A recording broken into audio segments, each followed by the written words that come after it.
അപ്പൊ നമസ്കാരം. ഇത് നമ്മുടെ ഈ ആഴ്ചയിലുള്ള നല്ല സുന്ദരിയായിട്ടുള്ള നല്ല ഹെൽത്തി ആയിട്ടുള്ള ഒരു പശുവാണ്. അപ്പൊ ഇവിടെ വന്നിട്ട് രണ്ടാമത്തെ പ്രസവമാണ്. ഇന്ന് പ്രസവിച്ചിട്ട് ഇന്നിപ്പോ 8 ദിവസമായിട്ടുണ്ട്. നല്ല അകിട്, നല്ല കാമ്പ്, കറവയ്ക്ക് തട്ടുമുട്ടും ഇല്ല. നല്ല ഹെൽത്തി ആയിട്ടുള്ള പശുവാണ്. ഇതിപ്പോ സെയിൽ ആയിട്ടുള്ള പശുവാണ്. അത് മാത്രമല്ല നല്ലൊരു കാളക്കുട്ടിയാ. കറവയ്ക്ക് തട്ടുമുട്ടൊന്നുമില്ല. ഏകദേശം ഈ 8 ദിവസം കൊണ്ട് തന്നെ പാലായിട്ടുണ്ട്.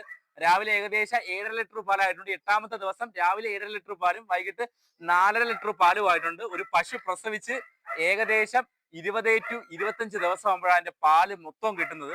അപ്പൊ ഇത് ഏകദേശം 8 ദിവസമായപ്പോൾ തന്നെ ഏകദേശം പാലായി. തമിഴ്നാട് പശുക്കളെല്ലാം ഓൾമോസ്റ്റ് 10-25 ദിവസം ആയെങ്കിലേ പാലാവുള്ളൂ. ക്ലൈമറ്റ് ചേഞ്ച് ഇതെല്ലാം ഉണ്ട്. പിന്നെ ബ്ലഡിൽ എന്തെങ്കിലും അസുഖങ്ങൾ ഉണ്ടെന്നുണ്ടെങ്കിൽ അവിടെയും പാലാവത്തില്ല. ഓരോ കസ്റ്റമേഴ്സ് കൊണ്ടുപോയിട്ട് പാലാവുന്നില്ലെന്ന് പറയും. പശു തീറ്റ എടുക്കുന്നുണ്ട്, വെള്ളം കുടിക്കുന്നുണ്ട്, പക്ഷെ അതിന്റെ ബ്ലഡ് ഒന്ന് ചെക്ക് ചെയ്യണം. ബ്ലഡ് ചെക്ക് ചെയ്തെങ്കിലേ നമുക്ക് അറിയാൻ പറ്റൂ. ബ്ലഡ് ചെക്ക് ചെയ്താൽ തൈലേറിയ ഉണ്ടെങ്കിൽ ഒരിക്കലും പാല് കയറത്തില്ല. അതിന്റെ ട്രീറ്റ്മെന്റ് ഒക്കെ പ്രോപ്പറായിട്ട് നടന്നു കഴിഞ്ഞാൽ പാല് പെട്ടെന്ന് ഹൈ ആയി. അപ്പൊ ഇതുപോലുള്ള നല്ല ഹെൽത്തി ആയിട്ടുള്ള പശുക്കളെ വേണ്ടവർ നമ്മുടെ കൊല്ലം പരൂരുള്ള വിഷ്ണു വി എസ് ഡയറി ഫാമുമായിട്ട് കോൺടാക്ട് ചെയ്യുക.